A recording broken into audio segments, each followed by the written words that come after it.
Hey guys, welcome to dumpster diving at Dollar General. Just a quick little video.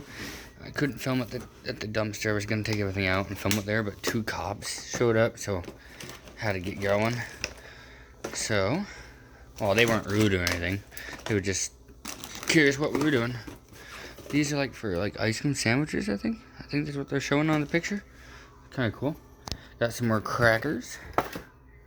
There is some of these muffins. Hostess muffins. They're expired, so I think they're still good though.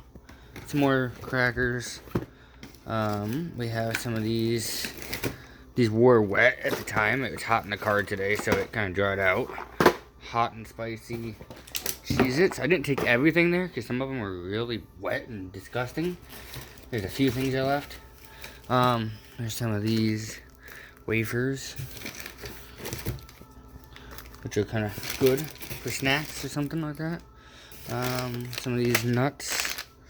That is, ooh, that's no good. That's probably melted. Might be able to use it for like baking or something. Some scrunchies, what do you want to call them? Bib, it looks like. Ooh, it's open. It might still be good. I don't know. It wasn't wet when I found it, so it might be good.